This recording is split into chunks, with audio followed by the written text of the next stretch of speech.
तो चलिए हमारा अगला वर्ड है ग्रैंडर। अब ये एक नाउन है यानी कि एक संज्ञा। इसका मतलब जब कोई चीज़ बहुत ही बड़ी, बहुत इम्प्रेसिव हो, उसकी शान, उसकी जो भव्यता होती है, उसे हम ग्रैंडर कहते हैं। सोच के देखिए, जब कोई चीज़ आपको अपने साइज़ या सुंदरता से बिल्कुल स्पीचलेस कर दे, बस उसी क्वालिटी को हम ग्रैंडर से डिस्क्राइब करते हैं।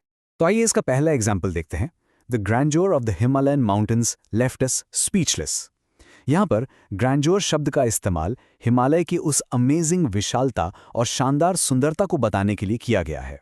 मतलब आप इमेजिन कीजिए, हिमालय की शान इतनी जबरदस्त थी, इतनी इंप्रेसिव थी कि उसे देखकर हम लोग बिल्कुल स्पीचलेस हो गए, बोलने के लिए शब्द ही नहीं मिले।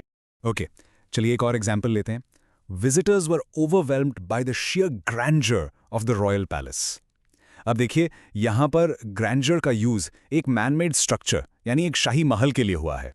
इसका सीधा सा मतलब है कि उस महल की जो शान और शौकत थी, उसकी जो विशालता थी, वो इतनी ज्यादा थी कि वहां आने वाले विजिटर्स उसे देखकर बिल्कुल दंग रह गए। दे वर जस्ट ओवरवेल्म्ड। तो एक इंटरेस्टिंग बात यह है कि ग्रैंडियर का यूज सिर्फ बड़ी बड़ी चीजों के लिए नहीं होता। हम इससे किसी इंसान के कैरेक्टर या उसके बिहेव करने के तरीके के लिए भी यूज कर सकते हैं। जैसे कि इस सेंटेंस में सुनिए, ही conducted himself with a quite grandeur that commanded respect from everyone. इसका मतलब क्या हुआ? मतलब उस इंसान के व्यवहार में, उसके उठने बैठने के ढंग में एक ऐसी शांत एक डिग्निफाइड शान थी कि सामने वाला ऑटोमेटिकली उनकी रिस्पेक्ट करने लगता था। तो ये उनकी पर्सनालिटी की एक बहुत ही इंप्रेसिव क्वालिटी है। अब देखिए, इसका एक बहुत ही प्रोफाउंड, एक गहरा यूज चार्ल्स समनर के इस कोट में। ध्यान से सुनिएगा।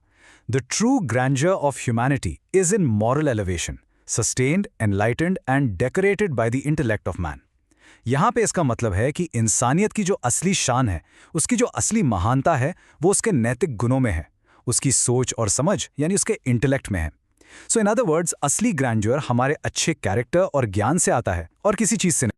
चलिए अब जल्दी से इसके कुछ सिनोनिम्स और एंटोनिम्स देख लेते हैं। तो इसके सिनोनिम्स यानी इससे मिलते जुलते शब्द है मैजेस्टी, स्प्लेंडर और मैग्निफिसेंस। इन सब का मतलब लगभग वही है, शान, वैभव या भव्यता। अब आते हैं इसके एंटोनिम्स पर, यानी इसके ऑपोजिट वर्ड्स। वो हैं सिंप्लिसिटी, इनसिग्निफिकेंस और प्लेननेस, जिनका मतलब होता है सादगी, कुछ मामूली सा होना, प्लेन होना। तो ये था वर्ड ग्रैंडर। बस आज के लिए इतना ही। मिलते हैं नेक्स्ट वीडियो में। Happy learning.